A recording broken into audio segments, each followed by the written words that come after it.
요한은 소설을 쓰지 않았습니다. 오히려 그는 예수께서 죽어가시는 그 순간을 직접 목격하고 그리고 그분이 하신 말씀을 직접 들었습니다. 그런데 오늘 본문을 통해서 요한은 두 가지 시각에서 우리에게 이야기해 주고 있는데, 첫 번째는 돌아가시고 있는 예수님의 시각에서, 그 의식에서 본문의 말씀을 기록하고 있고, 또 두 번째 시각은 바라보고 있는 제자 요한의 시각에서 이 십자가에 달리신 예수 그리스도의 죽음을 우리에게 보여주고 있습니다. 먼저 첫 번째, 예수님의 마음 속으로 들어가 보면, 예수님의 의식 속으로 들어가 보면 어떻게 요한은 그 순간 예수께서 무슨 생각을 하고 계셨는지 알았을까 생각해 볼 수 있겠지요.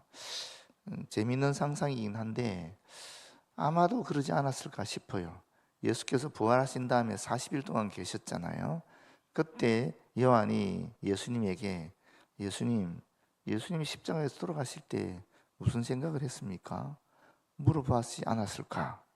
얼마든지 추측할 수 있지 않겠습니까? 40일 동안 어쨌건 함께 계셨는데, 그때 예수님께서 십자가에서 달려 돌아가셔 죽음에 이를 때에 내가 어떤 생각을 했는지 그것을 요한에게 알려주었고, 그것을 지금 요한이 우리에게 전하고 있지 않는가, 그렇게 생각해 볼 수 있는 거죠.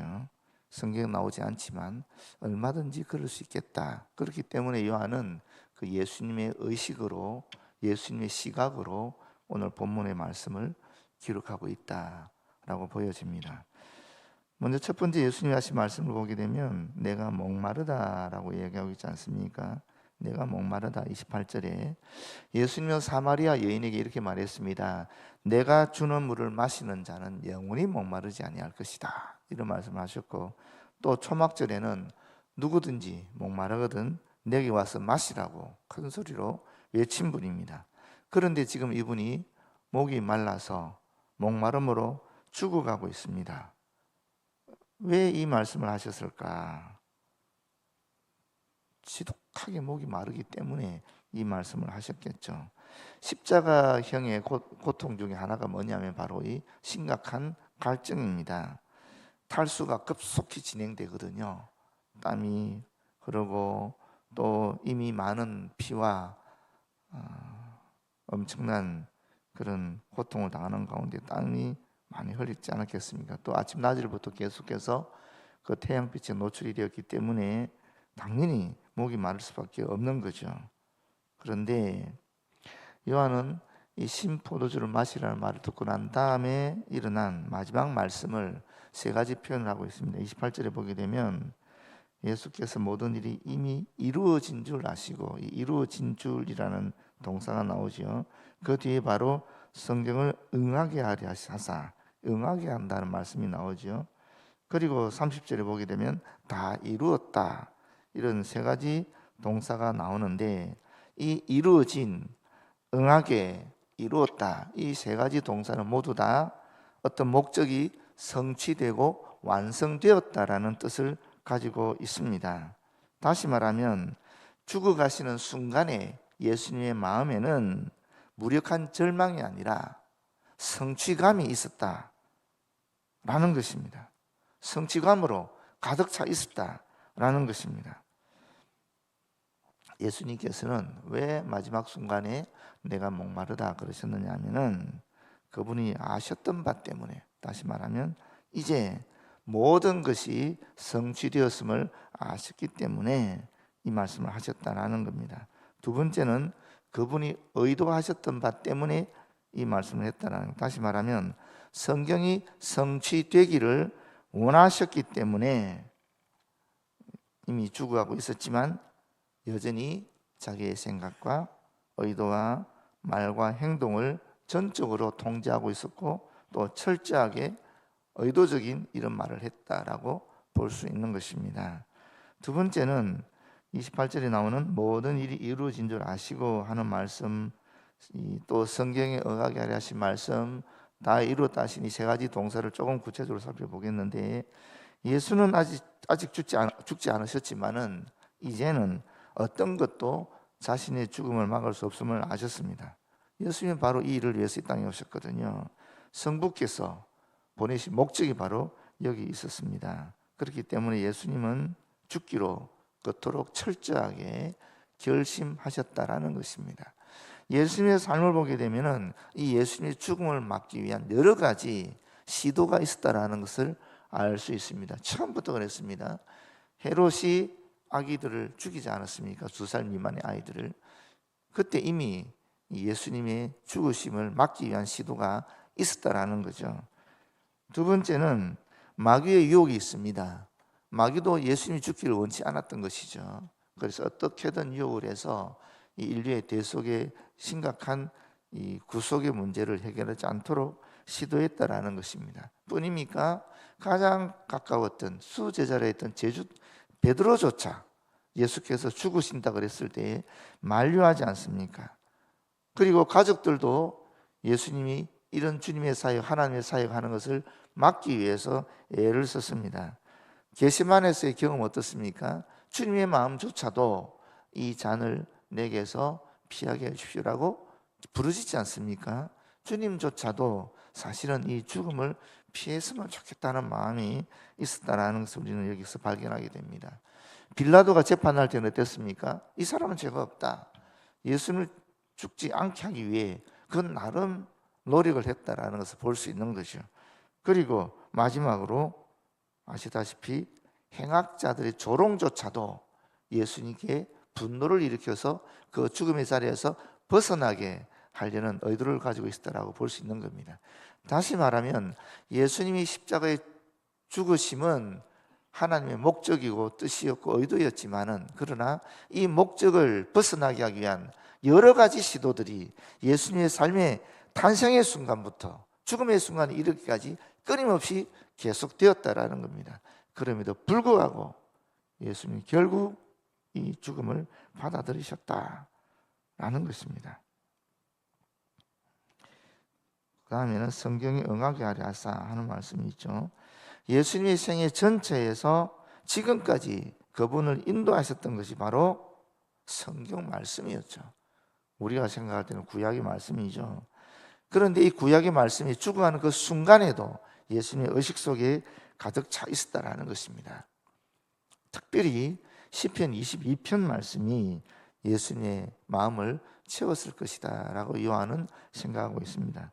시편 22편은 전반부 1절부터 21절 말씀은 격렬한 고통을 겪고 있는 사람, 하나님께 버림받고 사람들에게 학대당한다고 느끼는 사람, 일련의 폭력적인 그런 은유로 자신의 고통을 묘사하는 그런 부르짖는 사람의 모습이 여기 나오고 있습니다. 이 부분과 예수님이 스스로를 동일시하시고 자신의 고통을 이 말씀의 성취로 예수님 스스로 보았다라는 것입니다.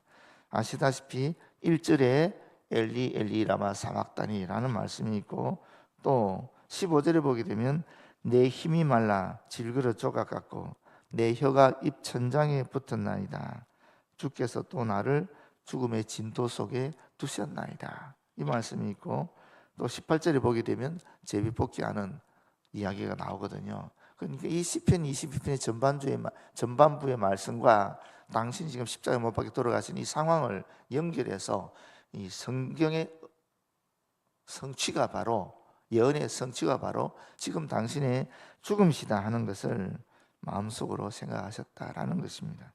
후반부는 22절부터 31절 말씀인데 거기 보게 되면 아무런 설명 없이 갑자기 구원을 베푸시는 하나님을 찬양하리라는 그런 기대를 표현합니다. 하나님이 그를 구원하시고 신원하실 뿐만 아니라 26절에는 가난한 이들, 29절에는 부유한 이들, 또 29절에는 이미 죽은 세대들, 30절에는 장차 올 세대들도 하나님의 구원을 누릴 것이라고 예상하고 있습니다. 그런 기대를 이 시편을 통해서 이 저자가 표현하고 있는 것입니다. 다시 말하면 하나님의 구원이 얼마나 포괄적인지, 개인의 구원이 아니라 민족의 구원이 아니라 전 인류의 구원이라는 것을 이 시편은 정확하게 이야기하고 있는 것입니다. 땅의 모든 끝이 여호와를 기억하고 돌아오며 모든 나라의 모든 족속이 주의 앞에 예배하리니 나라는 여호와의 것이요 여호와는 모든 나라의 주제심이로다 이렇게 표현하고 있거든요. 다시 말하면 예수님께서는 이 시편에서 그분이 나가시는 고통의 깊이와 그분의 믿음과 그분의 소망을 표현하는 말씀을 발견하셨다라는 것입니다. 그렇기 때문에 이렇게 살아있는 그분의 모든 순간을 지배했던 성경이 그분이 마지막 숨을 거두는 순간까지 지배하고 있었다라는 것을 우리에게 알려주고 있는 것입니다. 그리고 마지막 말씀, 다 이루었다. 이것은 예수께서 마지막 숨을 거두시면서 부르셨던 주를 향한, 하나님을 향한 찬양이었다라는 것입니다. 요한은 앞에서 말씀드린 이 세 동사를 통해서 이제 모든 것이 완성되었으며 성경이 성취되었고 다 이루어졌다, 하나님이 다 하셨다 하는 것을 강조하고 있습니다. 무엇이 정확히 성취되었습니까? 하나님의 궁극적인 뜻과 계획과 목적이 성취되었다라는 것입니다. 죄가 처벌을 받고 죄인들이 용서를 받는 것이, 악을 무너뜨리고 인류를 해방하는 것이, 죽음이 파괴되고 생명과 불멸이 빛 가운데 드러나는 것이, 그리고 원수들이 서로 화해하고 하나님과 화목하는 것이, 마지막으로 온 피조물이 회복되고 창조주와 화해되는 것이 완전히 성취되었다라는 것입니다. 이 모든 것이 십자가에서 성취되었다라는 것입니다. 그런 다음에 부활로 확정되고 입증되고 보정되겠지요. 하나님께서 의도하신 모든 것이 다 성취되었다, 다 이루어졌다. 요한은 결론적으로 예수가 하신 말씀을 들어보지 않겠는가? 예수가 다 이루었다라고 말씀하고 있다. 그분의 말씀을 믿고 죄의 사함과 영생에 대해서 확신해라.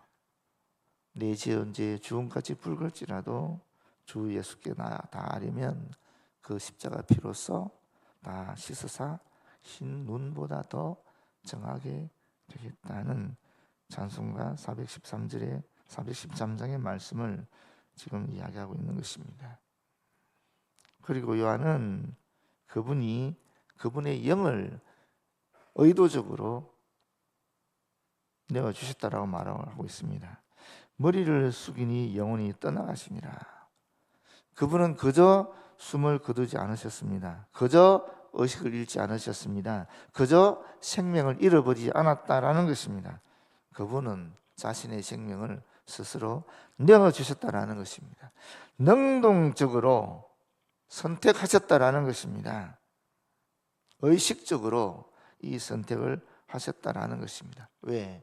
모든 일이 이미 이루어진 줄 아셨기 때문에 이제 성부 하나님의 뜻이 성취되었다는 것을 스스로 확실히 아셨기 때문에 그러셨다라는 겁니다.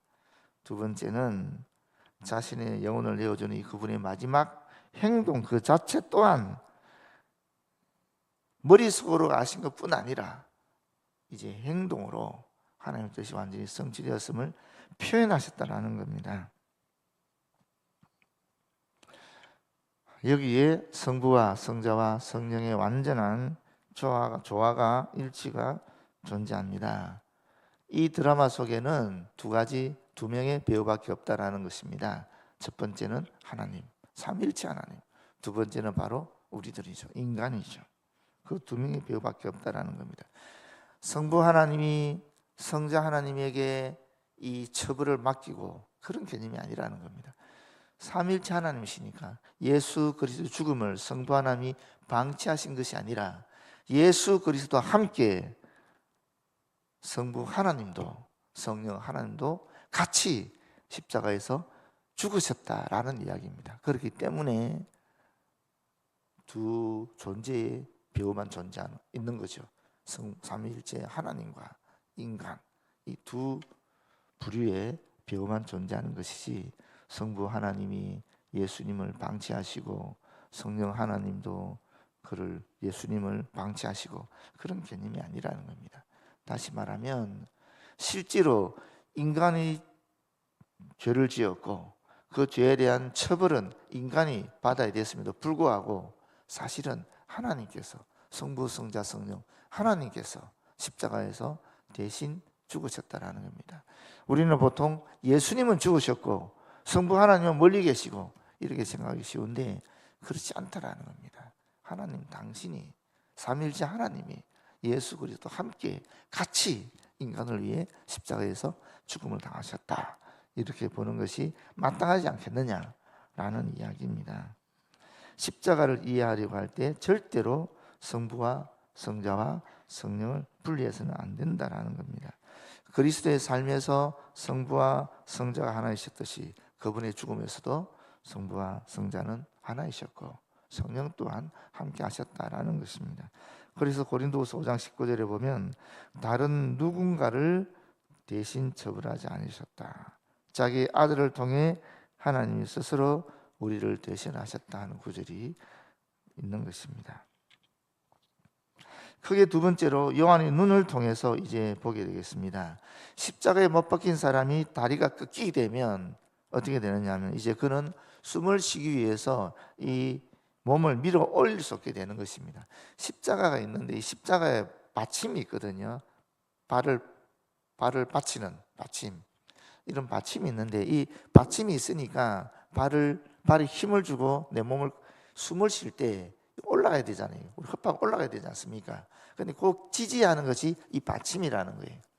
그래서 이 받침이 있기 때문에 이 숨을 쉴 수 있는 것인데 다리를 꺾어버리면은 이 숨이 올라갈 수가 없는 겁니다. 허파를 통해서 지지대가 없으니까. 그래서 마지막 죽음을 이 다리를 꺾음으로 말미암아 질식사시키는 것이 바로 십자가의 마지막 죽음이거든요. 왜냐하면 왜 이들이 그렇게 했느냐면 사실 이 신명기 시편 21편 23절에 보게 되면 이 시체를 밤새도록 두면 안 되는 거예요. 유대 율법에 의하면. 그렇기 때문에 밤이 되기 전에 이 시체를 꺾어야 이들이 유월절을 준비할 수 있으니까 그런 요청을 로마 군인들에게 했고 그래서 이 다리를 꺾어서 빨리 죽이게 한 거죠. 두 강도들은 행악자들의 다리는 꺾었습니다. 그래서 빨리 죽음에 이르도록 했는데 예수님의 다리를 꺾기 위해서 가보니 이미 예수님이 죽어 있더라는 거죠. 그래서 그들이 확인하기 위해서 창으로 허리를 찔렀는데 그 창을 통해서 배가 상하게 되니까 거기서 물과 피가 흘렸다 그러죠. 근데 이게 워낙 의학적으로 보게 되면 혈청이 분리됐다는 얘기를 해요. 적혈구하고 혈청이 분리돼서 물과 피가 이렇게 흘러나왔다라고 얘기하고 있는데 중요한 것은 뭐냐면 지금 요한이 그걸 다 바라보고 있다라는 거죠. 그러면서 요한의 의식 속에 무엇이 떠오르냐면 바로 세례 요한이 요한복음 1장 29절에 했던 그 말씀이 떠올랐다라는 겁니다. 자기 백성을 노예 상태에서 건져낼 뿐만 아니라 온 세상의 죄를 지고 가는 하나님의 어린 양이다 하는 말을 기억했다라는 겁니다. 그러면서 이제 십자가에서 돌아가신 이분은 출애굽해서 민족을 구한 그런 역사보다 더 위대한 인류의 구속을 이루고 있구나 하는 것을 깨달았다라는 것입니다. 요한은 나는 그곳에 있었다. 나는 그것을 보았다. 나는 그분이 다 이루었다라고 외치는 것을 들었다. 나는 그분이 고개를 들어뜨리고 자신의 영혼을 내어주는 것을 보았다. 나는 그분의 옆구리에서 흘러나온 물과 피를 보았다. 하지만 또한 그분의 뼈가 하나도 꺾이지 않았던 것을 보았다. 그리고 나는 당신에게 그분이 하나님의 유월절 어린 양이라고 말한다. 믿는다. 나는 내가 본 것을 당신도 보기 원한다. 내가 들은 것을 당신도 듣기 원한다. 그리고 내가 믿는 것을 당신도 믿어서 당신이 예수를 믿고 그 이름을 힘입어 생명을 얻을 수 있기를 원한다. 이런 이야기를 하고 있는 겁니다. 그 말씀이 요한복음 20장 34절, 31절에 그대로 나오거든요. 오직 이것을 기록하면 너희로 예수께서 하나님의 아들 그리스도이심을 믿게 하려 하며 또 너희로 믿고 그 이름 힘입어 생명을 얻게 하려 함이라. 이런 요한의 의도를 가지고 요한은 이 말씀을 기록하고 있다라는 것입니다. 그 다음에 그분의 옆구리가 찔렸다라는 것이 중요하죠. 예수님이 스스로 고기를 들였을 뿐만 아니라 옆구리가 찔렸다라는 겁니다. 스가랴 12장 10절과 13장 1절에 보게 되면 내가 다윗 집과 예루살렘 주민에게 은총과 강구하는 심령을 부어주리니 그들이 그 찌른 바 그를 바라보고 그를 위하여 애통하기를 독자를 위하여 애통하듯 하며 그를 위하여 통곡하기를 장자를 위하여 통곡하듯 하리로다. 그날에 죄와 더러움을 씻는 셈이 다윗의 족속과 예루살렘의 주민을 위하여 열리리라. 하나님이 자기 백성의 죄로 상처를 입으셨다라는 겁니다. 그렇지만 하나님이 그들에게 은총을 베풀어 주셔서 그 찔렸던 하나님을 바라볼 때 자신들이 저지른 일에 대한 그런 애통과 통곡을 할 것이라고 약속해 주고 있는 것입니다. 무슨 얘기냐면 회개의 순간 그때 죄 사함과 정화가 주의 약속이 따른다라고 하나님이 약속해 주셨다라는 것입니다. 예수 그리스도를 통해서 하나님이 찔리셨다라는 거죠. 창을 찌르는 로마 군의 행동은 인간의 죄와 악이 우리의 주, 우리의 하나님, 우리의 창조주께 행한 모든 일을 상징한다라는 것입니다. 계시록 1장 7절에 볼지어다 그가 구름 타고 오시리니 각 사람의 눈이 그를 보겠고 그 다음에 그를 찌른 자들도 볼 것이요 땅에 있는 모든 족속이 그로 말미암아 애곡하리니 그러하리라. 아멘. 이렇게 말씀하고 있거든요. 여기서 이 옆구리에 찔리는 창을 보고 바로 요한은 예언자 스가랴의 말씀을 기억하게 되었고 또 마지막 그가 죽음의 직전에 있을 때 마지막 예언의 계시를 기록할 때도 이 찔렀다 하는 표현을 쓰고 있는 것입니다. 누가 그분을 찌르고 나무에 못 박았는가? 그분께 사형을 선고한 유대인들과 그분의 십자가에 못 박은 로마인들만 탓할 것인가? 그렇지 않다라는 것입니다. 우리가 잘 아는 이사야 53장 5절 말씀처럼 그가 찔림은 우리의 허물을 인하며 그가 상함은 우리의 죄악 때문이라. 그 말씀처럼 바로 저와 여러분이 이분을 찔렀다, 이분을 죽음에 이르게 하였다라는 것입니다. 그분이 십자가에 달려 돌아가신 것은 바로 나 때문이라는 거죠. 그렇기 때문에 그분을 보라는 거죠. 십자가 달리신 그분을 보라. 그분을 보고 슬퍼해라, 애통해라. 하지만 그 슬픔이 그리스도에 대한 믿음으로 또 영생으로 이끄는 회개의 슬픔이 되라라고 요한은 이야기하고 있는 것입니다. 결론적으로 요한이 말하는 것은 뭐냐면은 예수님의 죽음은 당신 스스로 느낄 때에 실패가 아니라는 거죠. 절망에 빠진 죽음이 아니라는 겁니다.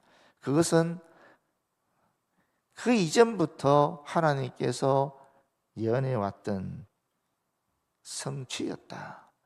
하나님의 계획에, 인류 구속의 계획의 성취였기 때문에 내가 다 이루었다 라는 그런 말씀을 하시고 또 그런 성취감을 가지시고 스스로 죽으셨다라는 이야기를 하고 있는 겁니다. 그리고 우리는 이 요한의 눈을 통해서 그 장면을 볼 때 예수의 죽음이 바로 나를 위한 희생임을 깨닫고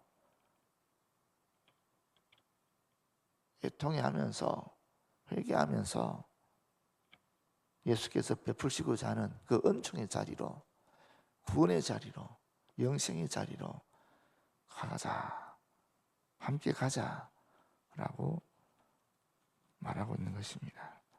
모쪼록 오늘 예수님의 죽으심을 기억하는 이 성금요일입니다. 오늘 하루의 삶을 통해서 이 십자가를 묵상하시고 그 죽음이 하나님의 완전한 구속의 성취인 것을 깨달으시고 그 은혜 속에 우리가 같이 들어갔으면 참 좋겠습니다.